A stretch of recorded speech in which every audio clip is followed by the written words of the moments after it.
Hello everyone, and welcome to our session today, Equity in Education, Laying the Groundwork in Order to Support Students of Color Success. Before we begin, I just wanted to cover some housekeeping items. Please keep your cameras and microphones muted throughout the session. If you have any questions, please use the chat feature. We'll get to as many questions as possible at the end of the session. And now it is my pleasure to introduce our presenter today, Dr. Angela Davis, Special Assistant for Equity and Inclusion at Durham Technical Community College. As a catalyst for change who supports equitable outcomes, Dr. Angela D. Davis serves as the Special Assistant for Equity and Inclusion at Durham Technical in Durham, North Carolina. With an extensive background in equity in education, organizational change, human capital management, and people development, DEI and anti-racism training and consulting, Angela strives to lead initiatives that remove barriers to access and completion for all students and employees. So, take it away, Dr. Davis. Go ahead and stop sharing.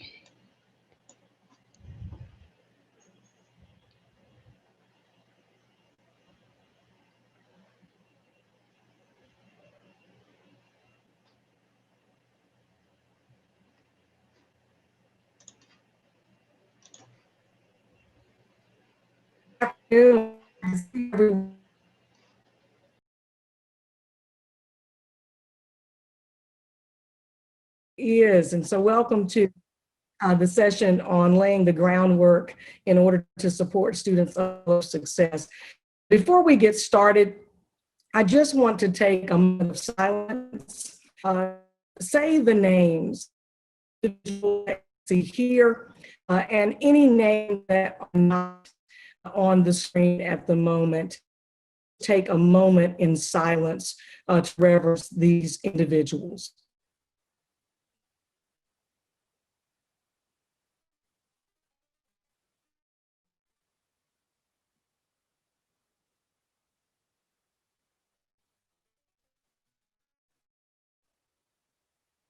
Thank you so much for doing that.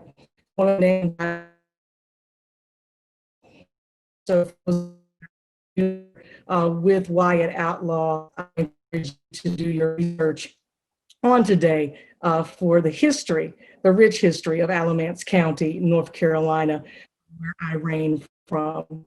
So in today's discussion and reflection, we're going to have some conversation about the beginning, and it starts with me.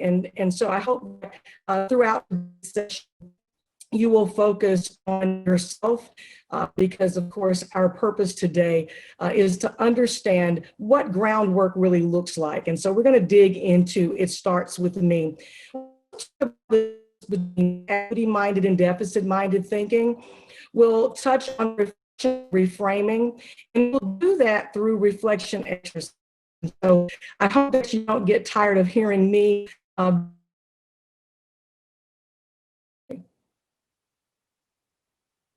So in the beginning, recognize that the United States continues to struggle close between African-American students and white students. For decades, government have implemented policies that require our educational institutions to close achievement gaps. And we see these policies and these starting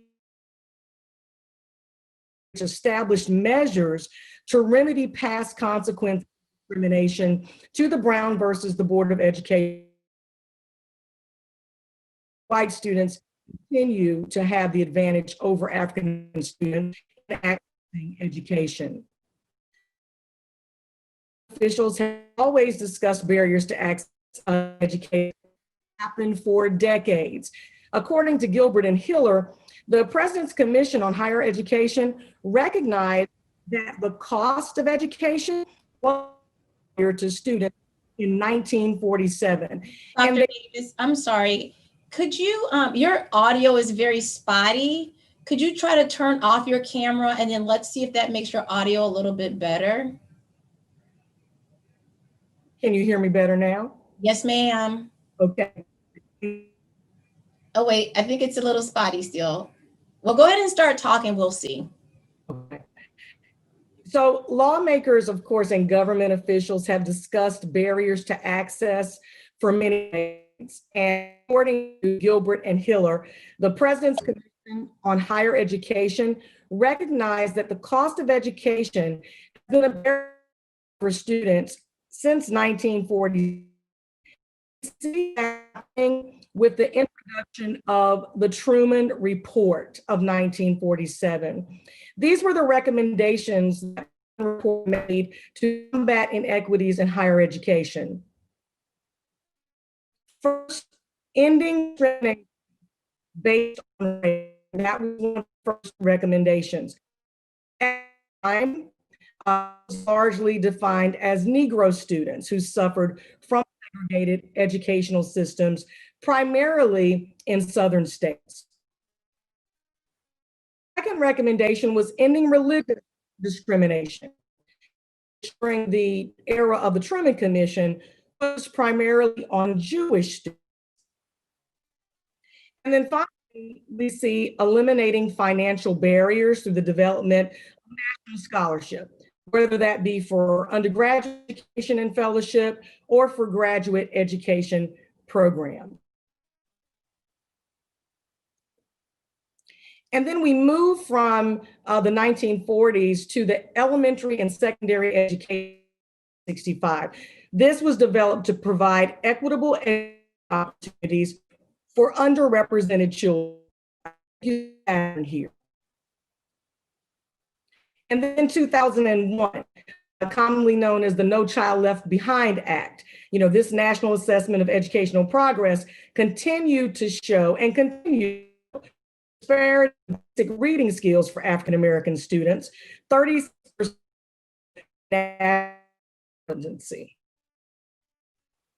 Structural equities continue to impact underrepresented populations, beginning in K through 12, as systemic policies and practices form roadblocks for pathways to college and careers. And we also see that these disparities start as early as preschool.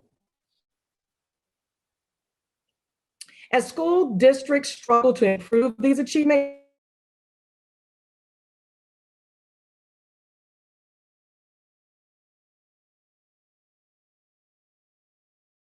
struggle, we're K through 12 system, and of course we have many people in the community college system for not. Dr. Davis, can you hear me? Yes. Okay, your audio is still real choppy. Do you want to try to come out? Barely, but I can barely hear you. All right, can you hear me now? I can hear you. Okay, I was saying your audio was very choppy. Do you want to try to leave out and come back in to see if that helps any? I can do that. And just so you'll know, I'm hearing a lot of background people entering. So there's a lot of admitting, just like the little admission as I'm speaking as well. So I don't know if that has something to do with this, though, but I'll try back in. Okay, all right, thank you. So we just want to ask all of our participants to please be patient. We're just trying to see if we can clear up this audio. Jen, is there anyone else waiting to be let into the session? Two more people. There are a lot of people coming in sporadically. Okay. Because I'm sure she can probably hear all the dinging. Right. On the attendee side, we don't hear that. No, I can hear it. Let me check to see if I can somehow mute it. Sarah, thank you. No, our sessions are set to hold up to 300 people. So it should be okay. But we'll see when she comes back in.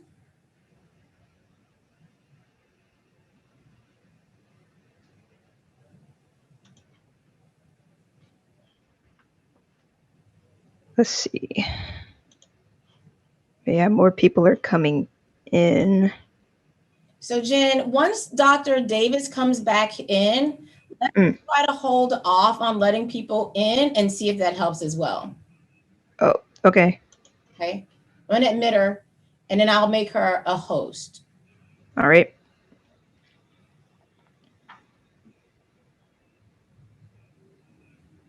Yeah.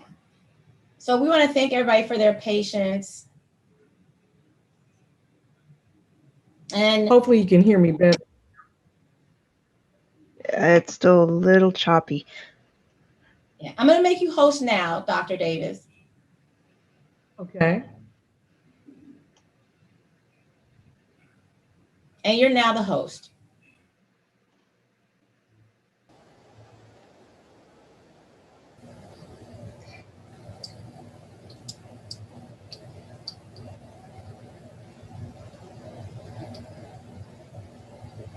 So as we begin, if you could please put your devices on mute, hearing some background noise.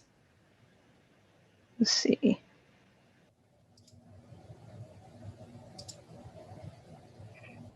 So as we discussed earlier, I know that the conversation around equity and education is not something that's new. And so when we talk about it starts with me, it's important for us to remember that last year, the community college system released an equity report. And this report identified patterns of inequity in the college and system levels. And it also detailed those gaps in access, persistence, demographic populations, and that included race, ethnicity, and gender. When we think about data, because we know that it's important for us to make data-driven decisions, the data that was collected in the fall 2017 cohort showed that the first year progression success rate of African-American students was 56% compared to 71% of white students. While the report shows an increase for white students over 6 years, African-American students show little progress as the first year progression success rates decline. Now, recently, July of 2020, prior to President Han's transitioning to the UNC system, he appointed Presidents Thomas Walker and Don Thomas to an Diversity, Equity, and Inclusion Advisory Council initiative. And one of the things that was noted in this article from Ed, North Carolina, is that we know that we've done some great things, right? We process in our community college system, and that we're trying to make sure that we provide affordable students. But he also noted in this particular article that even though we've done these things, we still that create an environment where every member of our community may not be treated equally with respect. And so it's important that we realize that even our system office is making an effort to focus on racial equity. Talking about it starts with me, rather than simply just evaluating that data, that quantitative data that we love so much, right? Because we'll disaggregate it all day long, won't we? Equityminded understand the cultural, racial, and social filters that impact the overall student's experience. It definitely starts with me. Now, I'm sure you all have been through implicit bias training, right? And we understand that implicit bias is really that positive or negative mental attitude towards a person, thing, or group that a person holds at an unconscious level, right? I love the fact we see different illustrations of what implicit bias is. Dr. Sonel Schreier, who has been engaged in diversity, equity, inclusion, and justice work in higher education for over 25 years and worked with the Obama administration, describes it this way. He uses the iceberg, and we typically see iceberg in the Cotter's model of change, but he looks at the fact that that implicit bias is what we think, right? And it's that unconscious bias that really doesn't come to the surface. That conscious bias is what we show. That's that 2%, right? And that 98%, That's what's below the sea level, the part that we can't see. And what we must remember, if you all saw the movie, The Titanic, it was what was below the water that sunk the Titanic. So when college leaders apply bias to the way they frame their thoughts, students are often perceived as being unmotivated or at risk, being unprepared, instead of being viewed as legitimate student learners.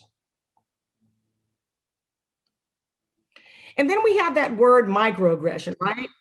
And microaggression is a term used for a brief and commonplace daily verbal or unbehavioral indignities, whether they're intentional or unintentional. They communicate this hostile, derogatory, or negative attitude towards stigmatized or culturally marginalized groups. Like if you see an African-American female and they're engaged in some type of oratorical contest, and then after the oratorical presentation, you say, "Oh, you speak so well." Well, because that person is a person of color, that could be perceived as a microaggression against them. The deep dive or self-reflection for equity-minded leaders can be difficult and uncomfortable. I often, it really hurts, but it's necessary. And so community college leaders must examine how their own biases and microaggressions contribute to the systemic barriers to access and completion for students of color, if we're going to get to the groundwork. So for reflection, I want you to take a moment to jot this question down because this will be some homework for you. How have your biases or microaggressions influenced your decision-making regarding students? Some of you may want to add that in chat. So I'll give you a few seconds to do that, but we're going to move through the rest of the reflective practice so that we can catch up on some time.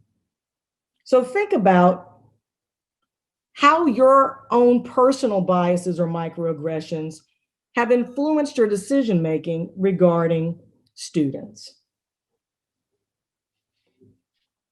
Give you a few minutes to reflect and to write that reflection question down.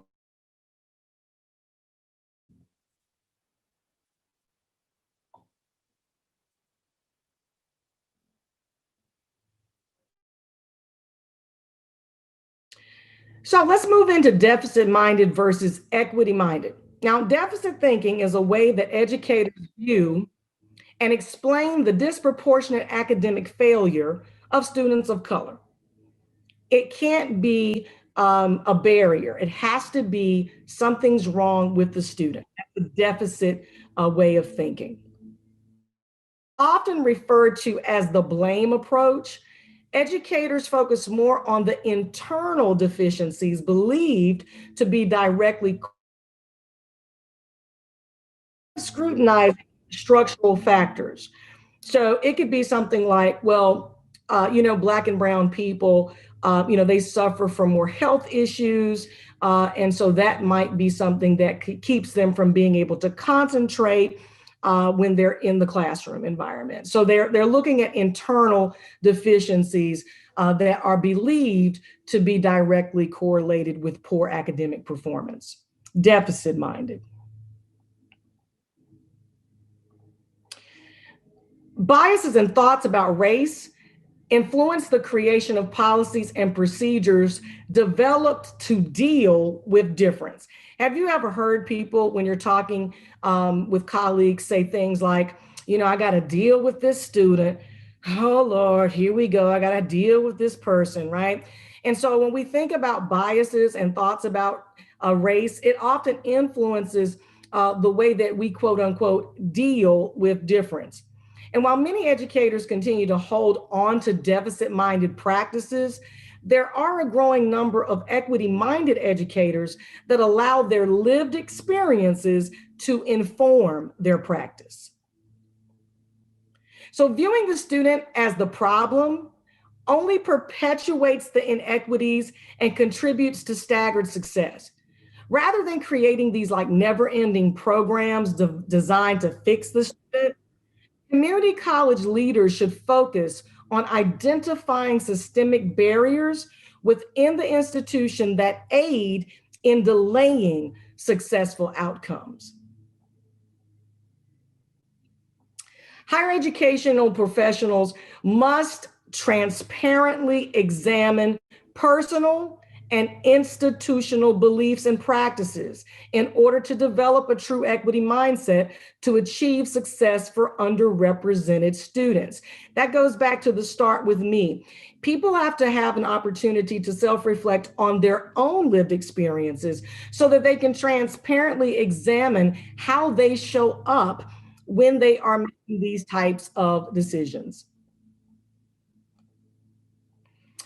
Dr. Estella Ben-Simone from the Center for Urban Education at the University of Southern California is the person that developed the construct for equity-mindedness. And she describes it as individuals are cognizant that exclusionary practices, institutional racism, and power asymmetries impact opportunities and outcomes for Black and Latino students. Equity-minded individuals attribute unequal outcomes among Black and Latino students to institution-based dysfunctions, while deficit-minded individuals construe unequal outcomes as originating from student characteristics. Thus, equity-minded individuals reflect on their own and their colleagues' role in and the responsibility for student success. Equity-minded individuals must constantly self-reflect and accountability for the educational outcomes of marginalized students. Equity-minded individuals must continue to focus on fixing the system rather than fixing the student.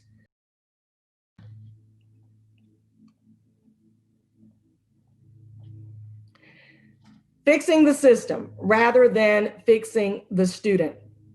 There is a story I want opportunity to participate in the Racial Equity Institute training, the phase 1 training. It's a 2-day training. You'll hear a little bit about the metaphor of groundwater. And so let's say that you and I are taking a walk and we're getting some exercise and we walk past a pond and there's a dead fish. And I say to you, man, look at that, there's a dead fish, right? And then the next day we're walking and we see 10 dead fish. And the next day that we're walking, now we see 100 dead fish, right? What's the problem with that? What do we think the problem is? Can someone maybe put in chat what you think the problem is? If we're walking past a pond, you see a dead fish, you see, 10 dead fish the next day, and then all of a sudden you see 100 dead fish. I get, some what's wrong with the pond, what's wrong with the fish, what's wrong with the water. Pond is toxic, water's toxic. Yep, it could be contaminated. Yes. A systemic problem, what's wrong with the pond? Absolutely. And so if I was at Durham Tech, I'd call facilities, right? I'd get on the phone and be like, look, Marshall, man, I need you to, come over and take a look at this pond. We might have to drain the water, put a little something in there, you know what I'm saying, to sort of fix the problem. And Marshall Fuller would say, absolutely, Angela, we're on it. And they would drain that pond and they would treat that bad boy and they put some new water in there, right? Get some new fish in there. And for about 2 or 3 weeks, everything's good.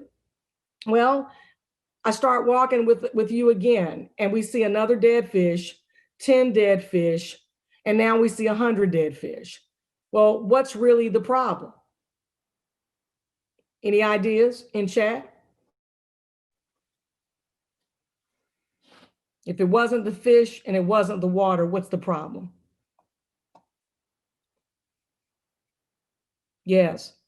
Someone said much deeper problem, the ground. The groundwater is the source of the problem. Absolutely. And so what we see is the groundwater approach. Those are exactly those things, and I saw this in chat, the things that you can't see. Bay Love, full name Bayard Love, and Dina Hayes Green. Dina Hayes Green is the founder of the Racial Equity Institute, developed this metaphor, and it's based off these three observations. Groundwater is based off of racial inequity looks the same across systems. So when we talk about what you can't see, we're talking about that water, those systems, that water that's coming and filling that pond, filling that lake, filling that river, filling that brook, right? And so that represents the systems. Two, the socioeconomic differences does not explain the racial inequity. And inequities are caused by the systems, regardless of people's cultures or behavior. It's deep rooted. And I know there's this constant debate that I'm hearing, especially now, that racism isn't real, or is it really racism? How could it really be racism? Because people are so focused on the people and focused on the color of someone's skin and not looking at the systemic challenges that we need to be focusing on. This is about a system. We're not talking about color. So another question for reflection: how have your deficit thoughts negatively impacted the students of color you serve? Please write that question down for reflection. How have your deficit thoughts negatively impacted the students of color you serve? While you're writing that down, I'll give you just a quick situation that I just heard recently. And I have to say I was really excited to hear this particular individual and their team talk about this. Recently in a planning briefing, our chief of police was talking about the work that her team is doing and that she and her sergeant are doing regarding racial equity work. And they've been engaged in this work for over 3 years. One of the things that she identified, because that particular area of the college has a lot to do with transportation of our students. And they give out bus passes so that people can get back and forth to class.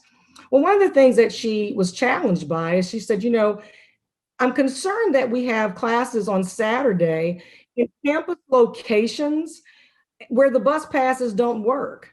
And so why do we continue to look at the bus pass as the opportunity to quote unquote fix the problem, when maybe we should look at moving the class to a building that's close to the bus line or closer to where a person could actually get to the class versus causing that barrier or perpetuating that barrier of a student being able to attend the class on a weekend.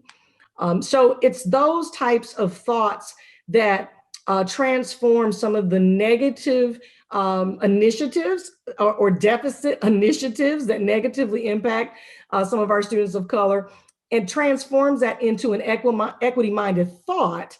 And how could we, get out of just quote unquote trying to fix the problem or fix the student and look at fixing our system of the way that we place courses and classes throughout our institutions.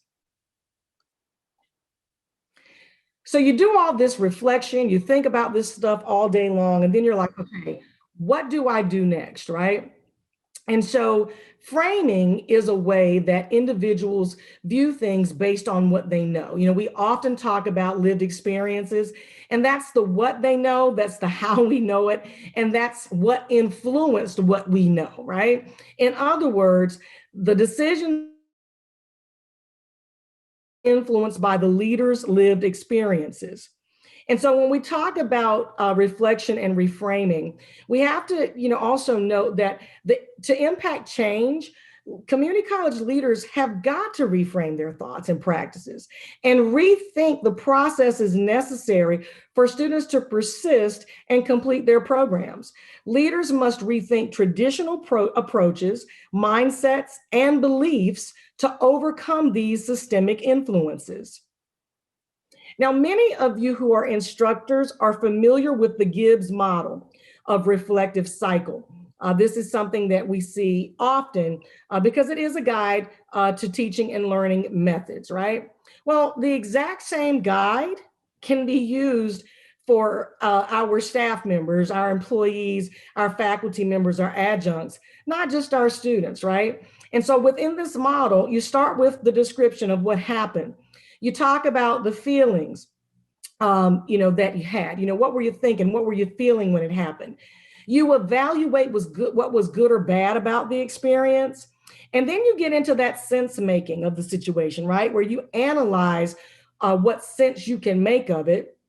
And then you get to the conclusion. What else could you have done? And then you think about the reframing of, if this happens again, how am I going to brain?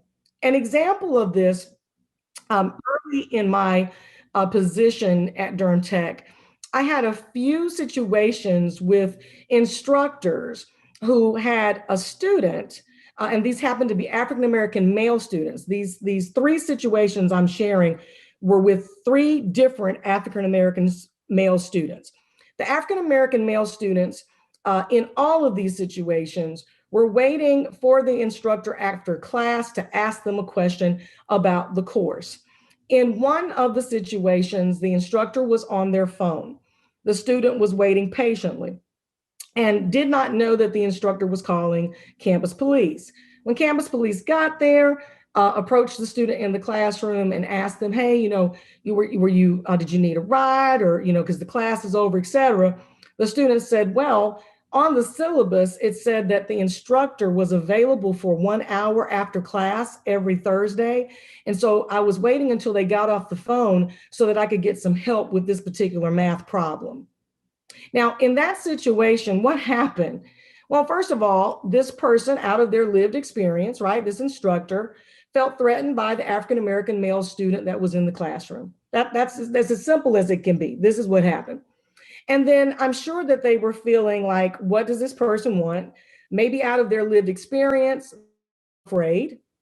I don't see what was really good or bad about the experience. I'm sure at the time, the instructor was feeling pretty bad, like, I'm a little uneasy, probably felt better once campus police got there.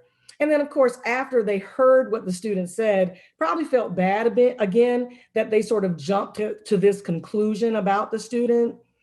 And then what sense could you make of the situation? Well, of course, the student at this point really didn't feel good about it at all, because they're there to learn, and to just know that because they were an African-American male student and they were waiting per the syllabus to, ask the instructor a question, I'm pretty sure that they couldn't make much sense of that situation other than it made them feel that they had been targeted just because they were African-American and they were male. And then the conclusion, what else could you have done? Well, the instructor could have said, hey, something I can help you with. I noticed you're after class, maybe even read their own syllabus, right? And then if that rose again, what would you do? You think through that process and you retrain the brain. I'm not going to jump to conclusions. I'm going to ask if I can assist that particular student.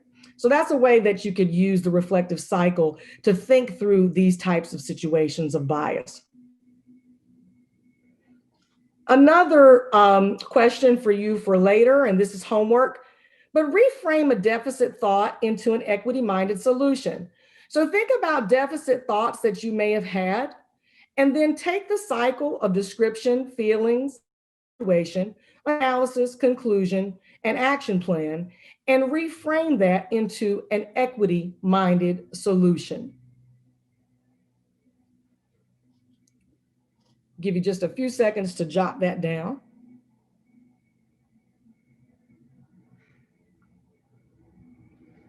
So we talked about our nation's history regarding its commitment to equity in education.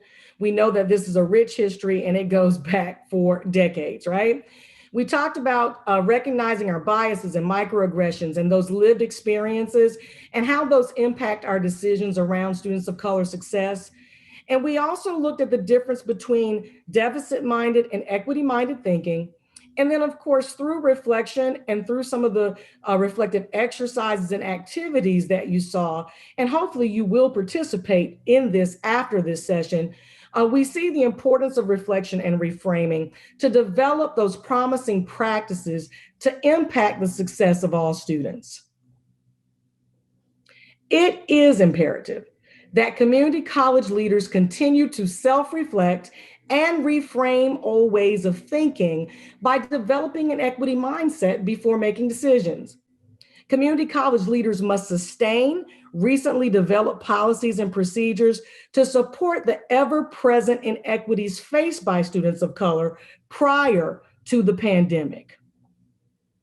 And as community college leaders seek to find promising practices to improve the success of Black and Brown students, the equity agenda must become the framework and the foundation by which all strategies, initiatives, policies, procedures, and practices are built upon.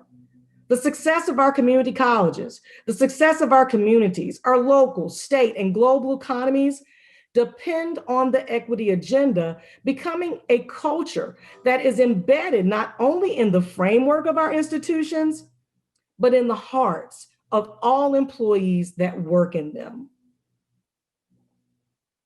Just wanted to share some resources with you, and I forwarded the PDF for this particular reflective presentation so that you could have access to some of these resources. But take a look at the Durham Tech Equity Action Plan. Take a look at our Equity and Inclusion Fund.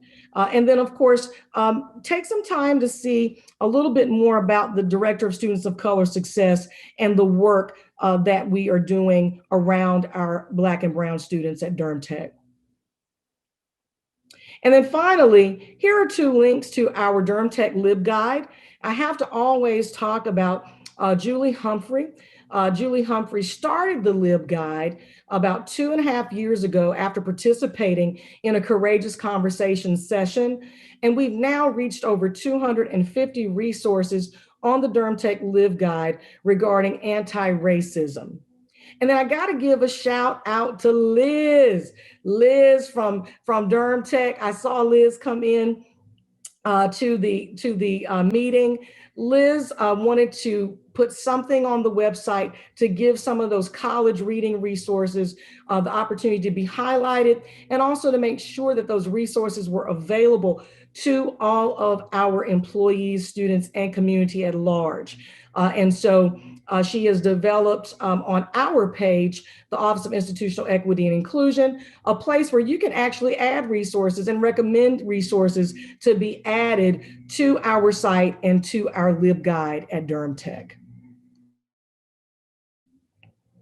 It's been a pleasure, and I hope that you've gotten some additional information today regarding laying that groundwork for student success.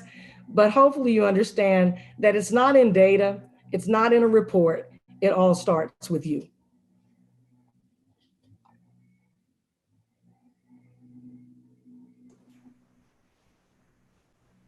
Thank you, Dr. Davis. We have a question in the chat. They're asking, could you give a few more specific, concrete, real-life examples of reframing a perceived deficit into an equity-minded solution? Yes. So another example of reframing, sort of a deficit action into an equity-minded solution would be a food pantry. And so let's just say that, you have identified that students or employees at your college are in need of a food pantry.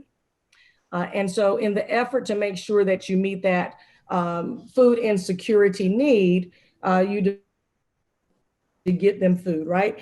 And so you bag the food, you put the food in a box, and you have a process in place where people pick up the food, right? And you're like, yeah, they have a food insecurity. I just met that need and I gave them some food. But maybe in the box, the food that you gave them wasn't something that they really could eat or something that they really like to eat, right? And so what we see in other food pantry types of resources is where people get a chance to actually choose some of the food that they need. They choose what they like or choose what they're not allergic to, so that when they pick up their box or pick up their bag, it really is something that is catered to them and that they have a choice in doing so. So sometimes, I think that we from a deficit-minded frame, we think we're really doing good by fixing or helping something or someone, and we've removed that barrier. But because we didn't take the time to really have a conversation, allow that person to have a voice in, sort of selecting the things that they need and that they like in those moments, it could be, deficit in nature. And it's really, more so fixing, trying to fix the problem and not really fixing the system of how we do things. That's an I think a really excellent. good chat. Yes, and sometimes you'll hear people say, yeah, that they just should be happy that we gave them something, right? And that is a deficit-minded way of thinking. It's like, yeah, they just should be glad they got it. Yay for me. I got a certificate because I did something good. Mm. Yeah. Yes. I like what you said about hearing them, listening to them and listening to their story. That's something that's been repeated throughout today in lots of sessions, that if we can get to that point, that would make things so different. Did anyone else have any questions that you wanted to ask Dr. Davis?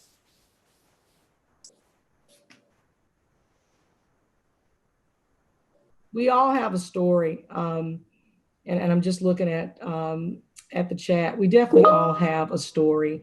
And so, it's important for us to truly listen and truly take time to share and have conversations. If you haven't had a chance to pick up Glenn Singleton's Courageous Conversation guidebook, it's a phenomenal book.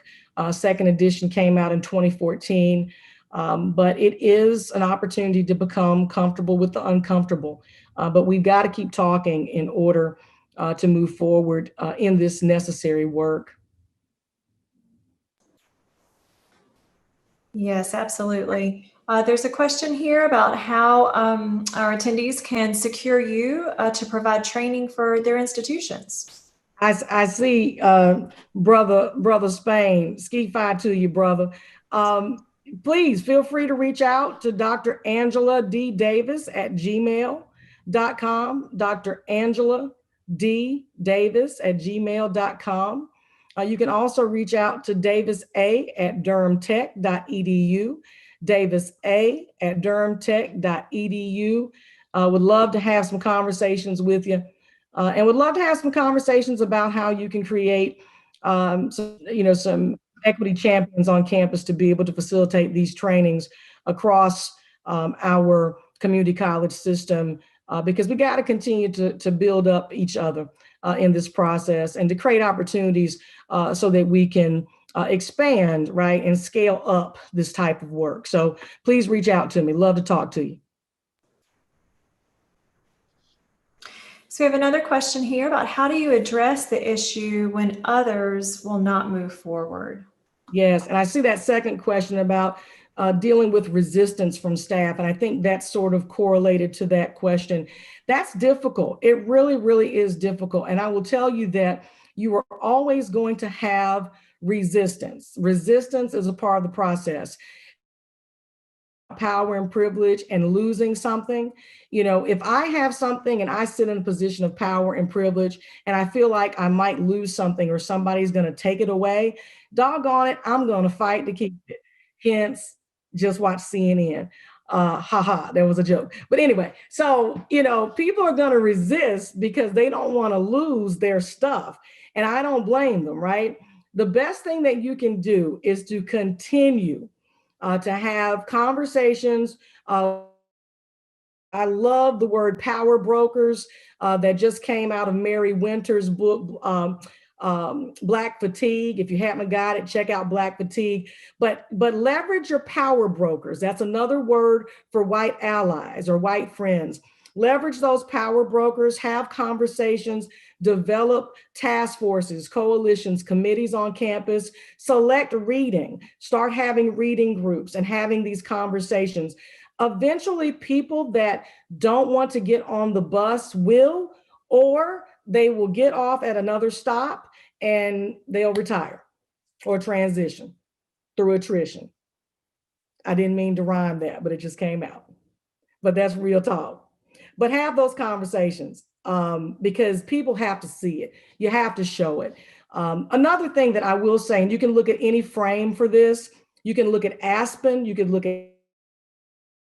at the Center for Urban Education. All of these equity frameworks have the same components and building within them.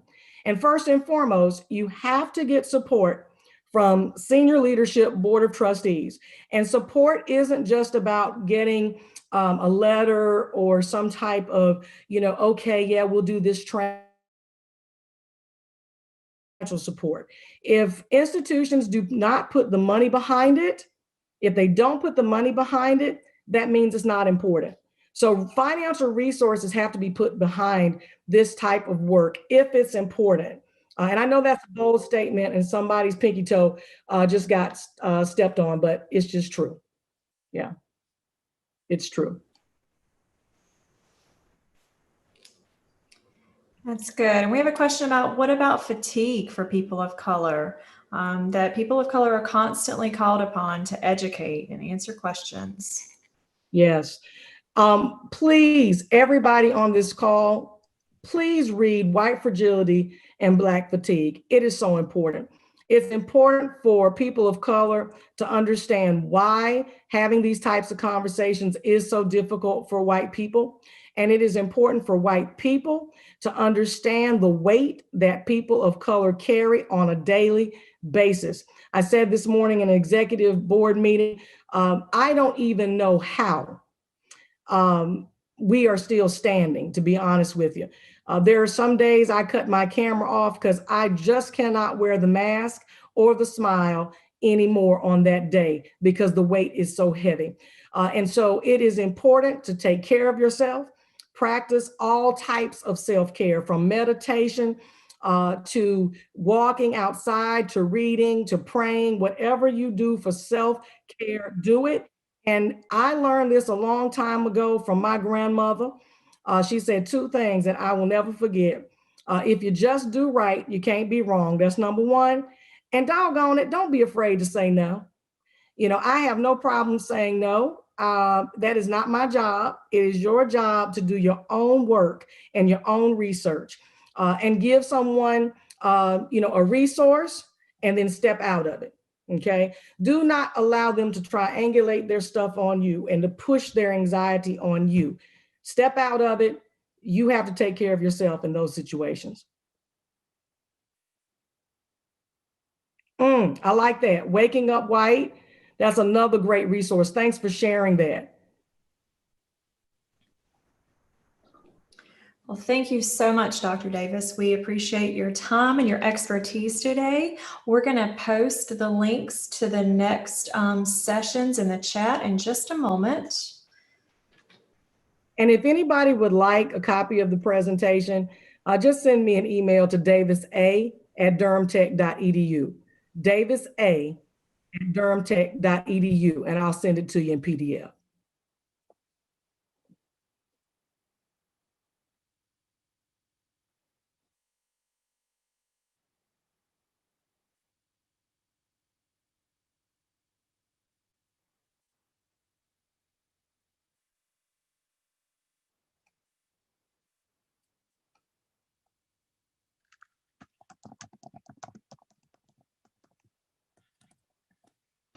Thank you, everyone, for attending. Thank you, Dr. Davis. Thank you. I enjoyed everyone. I am glad. I hope we get to see you again in another one of these. Or at least just. I hope we get.